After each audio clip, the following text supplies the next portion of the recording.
je vais vous apprendre comment fonctionne Notion. Un outil de documentation très simple, mais qui change la vie que j'utilise depuis 2020. Je vais vous montrer à quoi ressemble mon Notion, ce que je documente et quelques ressources très importantes pour vous en tant que débutant. Alors sans perdre plus de temps, commençons. Avant de comprendre Notion, définissons d'abord les problèmes auxquels nous faisons face. Le problème est que vous ne pouvez pas vous souvenir de tout ce que vous apprenez. Même si vous lisez les meilleurs livres, regardez tous les tutoriels, il y a une énorme probabilité que vous puissiez oublier les petits détails après un an. Si vous oubliez tout ce que vous apprenez, même si cela est extrêmement précieux, c'est une perte de temps et d'énergie. Donc, vous cherchez un lieu pour consigner vos pensées et pour prendre des notes. Deuxièmement, parfois vous finissez par avoir des idées qui sont vraiment bonnes ou vous pourriez trouver quelque chose de très intéressant. Et le cas d'utilisation habituel est que beaucoup d'entre nous ont ces groupes WhatsApp ou quelques gribouillis ici et là. Le problème avec ces gribouillis et ces pensées non documentées, c'est qu'il est très difficile d'y revenir. Donc, même si vous avez un groupe où vous ne faites que poster des textes, en ajoutant simplement des infos. Si vous voulez revenir à cette information dans 6 mois à partir d'aujourd'hui, ce sera très difficile pour vous. Donc, vous avez besoin d'une manière organisée de noter vos idées, inspirations et intuitions avant qu'elles ne s'estompent. Donc, vous voulez quelque chose accessible via votre téléphone, ordinateur. C'est sur le cloud. Deuxièmement, les pages physiques sont très difficiles à entretenir et à rechercher. Donc, si vous aimez beaucoup l'écriture physique ou le journaling, c'est une excellente habitude. Cela favorise votre concentration. Le problème avec les très gros livres ou avec les grandes piles de cahiers, c'est qu'ils peuvent se perdre. Ils peuvent être oubliés si vous passez d'un endroit à un autre. Ou ils peuvent simplement devenir très lourds. Disons simplement que vous avez un cahier pour vos idées, un autre pour vos apprentissages, quel que soit le sujet. 3 à 4 ans plus tard, vous vous rendrez compte que vous ne pouvez pas emporter ces livres avec vous. Ils ne sont pas accessibles à tout moment, il est donc mieux de les conserver sur le cloud. Deuxièmement, chercher manuellement dans vos notes est très difficile, car vous ne pouvez pas vraiment faire un contrôle F dans un cahier physique ou dans une pile de cahiers, et obtenir exactement ce que vous voulez. Troisièmement, vous n'avez aucune possibilité de partager des pages spécifiques de vos notes. Disons donc que vous avez collecté des ressources et que vous avez ce grand cahier. Vous ne pouvez pas partager une page spécifique en la déchirant pour votre ami. Ici, nous proposons une solution pour partager des extraits précis de votre journal virtuel et permettre aux autres de commenter, voir, partager, etc. Et surtout, vous pouvez publier ces choses sur Internet. Donc, je dis littéralement aux gens d'utiliser Notion pour créer leur portfolio, pour créer leur site web, pour rédiger leurs études de cas et simplement les publier sur Internet. Car Notion vous permet de télécharger toutes vos données sur le cloud et vous donne une URL que vous pouvez copier et envoyer à qui vous voulez. Donc c'est une capture d'écran de mon Notion. À gauche, il y a ce qu'on appelle index. Dans cet index, vous verrez qu'il y a ces pages. Les titres ressemblent à des liens importants comme janvier 2023. Ce sont quelques titres que j'ai mis. Ne vous inquiétez pas, attendez la fin de la vidéo. Vous comprendrez tout.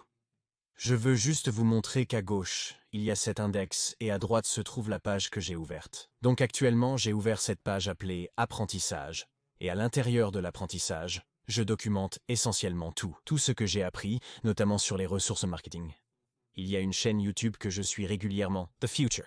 J'ai une page où j'ai documenté ces apprentissages. Il y a cette page appelée « Mon aperçu rapide ». Je vous montrerai littéralement les pages plus tard. J'ai littéralement une page pour chaque mois. Donc ici, c'est janvier 2023, c'est en fait une sous-page. Une sous-page de cette méga-page appelée mon aperçu rapide. C'est littéralement où je documente depuis quelques mois, depuis 2021 je crois. C'est un journal virtuel organisé où vous pouvez ajouter du texte. Vous pouvez ajouter des images, intégrer et télécharger vos propres vidéos. Et vous pouvez également ajouter des liens depuis Internet. C'est littéralement un deuxième cerveau pour vous car maintenant je ne compte plus sur la mémoire de mon cerveau pour garder une trace de tout ce que j'apprends. Donc si je veux chercher quelque chose, je n'ai pas à fouiller dans mon cerveau. Je dois aller dans My Notion qui est en réalité un deuxième cerveau pour moi. Quand vous recherchez sur Google, vous n'obtenez pas toujours les meilleurs résultats, n'est-ce pas? Vous obtenez un résultat sur ce moteur de recherche, probablement un résultat avec d'excellentes métadonnées, ou SEO. Et vous n'avez probablement même pas filtré l'un de ces résultats par vous-même. Quelqu'un d'autre contrôle ce que vous voyez sur ce moteur de recherche ici. Maintenant que j'ai construit mes archives Notion, cette notion devient littéralement mon propre moteur de recherche personnel où chaque lien, texte et ressource est passé par cette enquête, ce filtrage.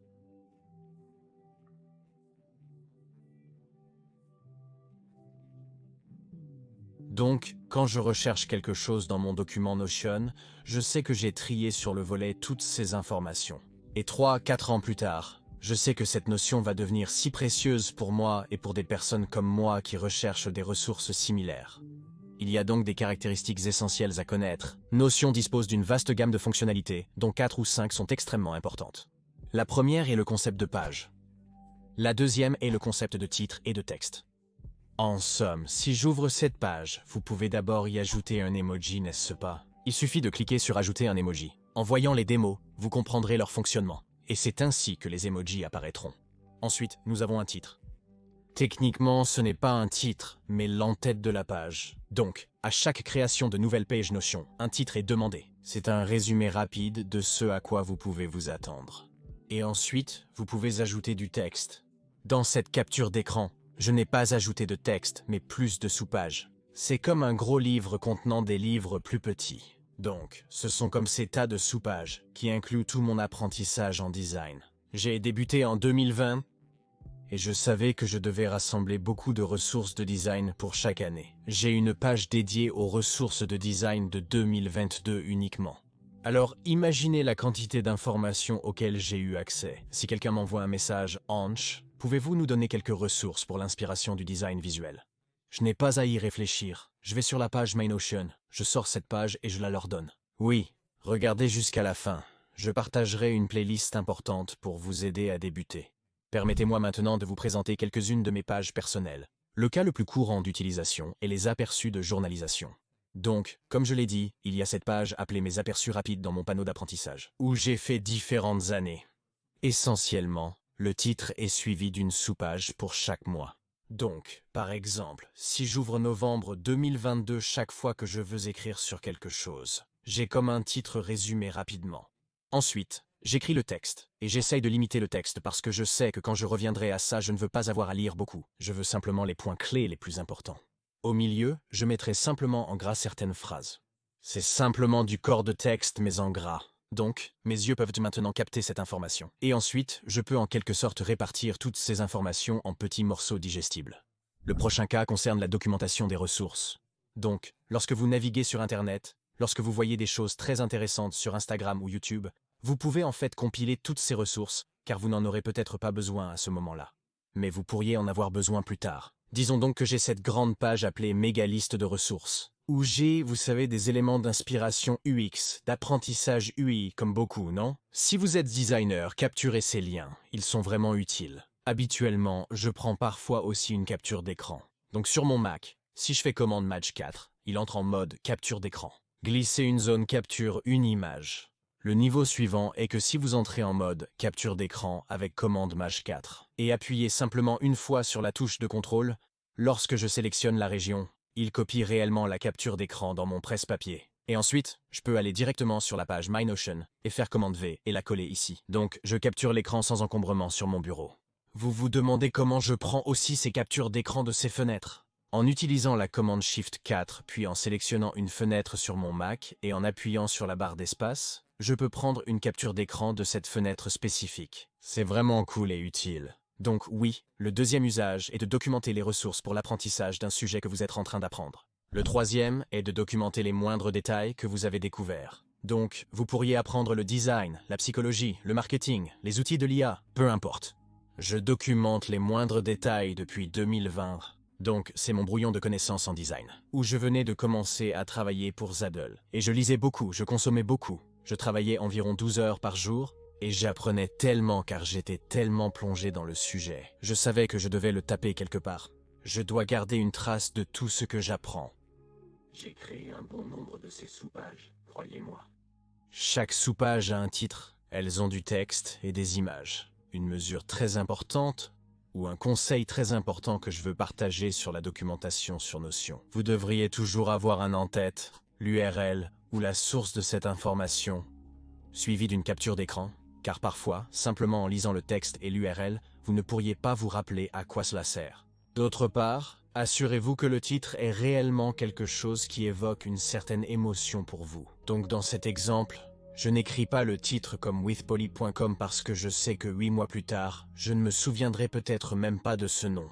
Donc dans mon titre, j'ai écrit quelque chose que je sais que je peux écrire quand je le recherche. Donc peut-être 7 mois plus tard, je peux écrire quelque chose comme IA pour texture ou IA pour icône. À ce moment-là, le moteur de recherche pourra voir ces mots-clés. Et j'aurai également la source à partir de laquelle j'ai réellement reçu cette information. C'est donc un petit conseil, mais cela va vraiment loin lorsque vous construisez votre dépôt de notions.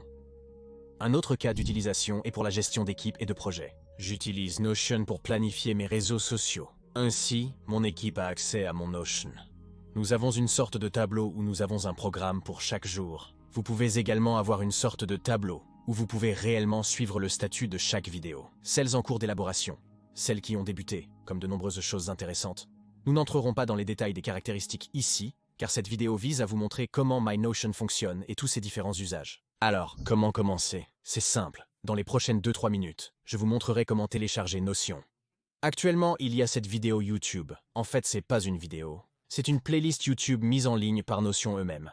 Donc ils ont une chaîne YouTube, et là ils ont une playlist appelée Nouveau sur Notion. Commencez ici en seulement 10 minutes, littéralement. Après avoir regardé ces vidéos, vous serez prêt à l'utiliser. Vous connaîtrez toutes les fonctionnalités importantes que vous devez vraiment connaître pour commencer. Découvrez comment télécharger et utiliser Notion sur vos ordinateurs et téléphones. Vous pouvez littéralement aller sur notion.so et en haut de leur page, ils ont cette section de téléchargement où vous pouvez le télécharger pour iOS, Android, Mac et Windows.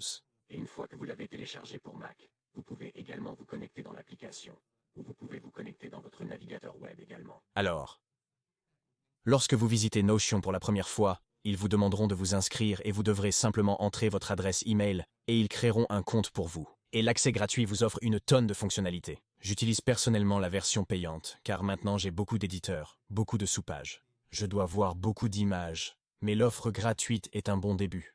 Lors de la création du compte, des questions de base vous seront posées et vous pouvez y répondre librement.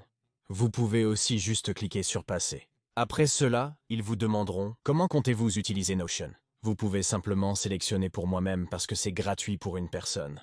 Il est probable que cette interface utilisateur, tout comme le processus d'intégration, puisse changer. Je voulais simplement vous donner un aperçu.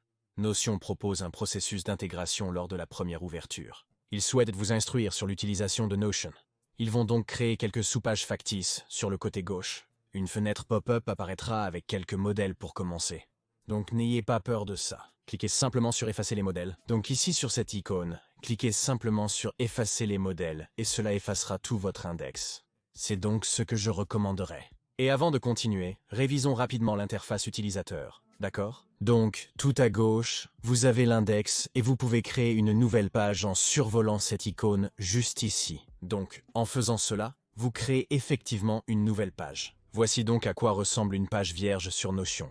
Donc, par défaut, la première chose qu'il vous demande est un titre. Ainsi, lorsque vous le tapez, le titre de la page s'affiche essentiellement sur le côté gauche de l'index. Ainsi, le titre de votre page apparaîtra sur l'index. Tout ce qui est à l'intérieur du titre n'est pas disponible sur l'index. Soyez prudent en tapant le titre de la page.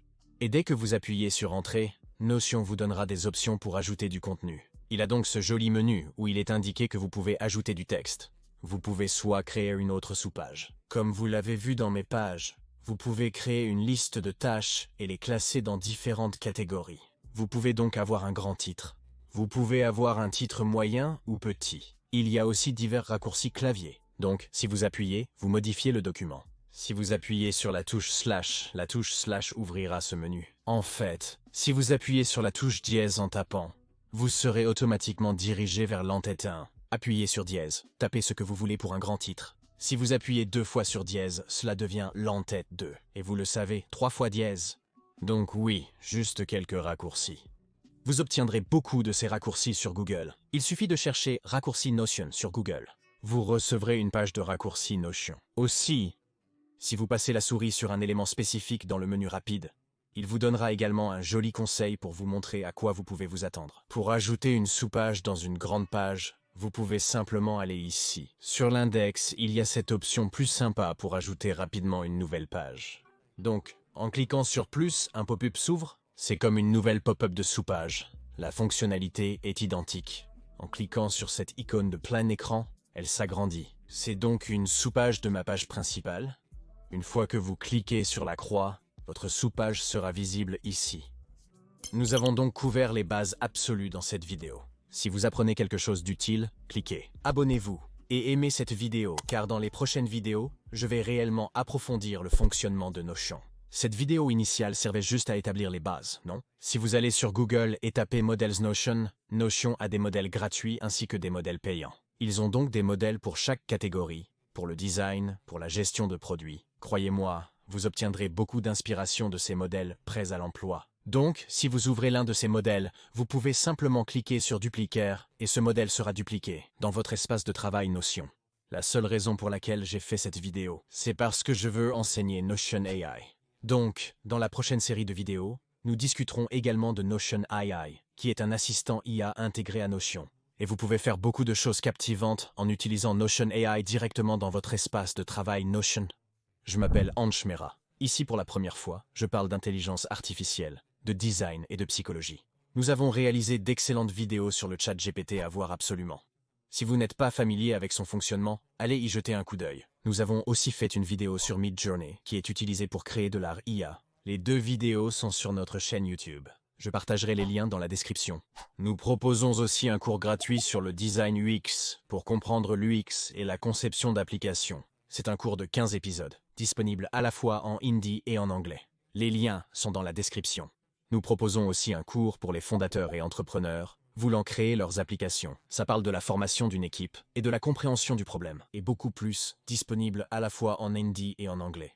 Montrez votre soutien en laissant un commentaire ci-dessous. Nous aimons vraiment vos critiques. Téléchargez Notion, écrivez-y et postez une histoire sur Instagram. Et taguez-moi Ansh Mehra Work. Je vois personnellement chaque histoire. J'accepte personnellement chaque critique que je reçois sur mon Instagram. En espérant que vous avez aimé cette vidéo, continuez à designer des choses incroyables. C'était Ansh Mehra. Je me déconnecte. Si vous appréciez cette vidéo, cliquez sur j'aime et abonnez-vous. Je télécharge souvent des vidéos sur le design UX, le marketing et le storytelling.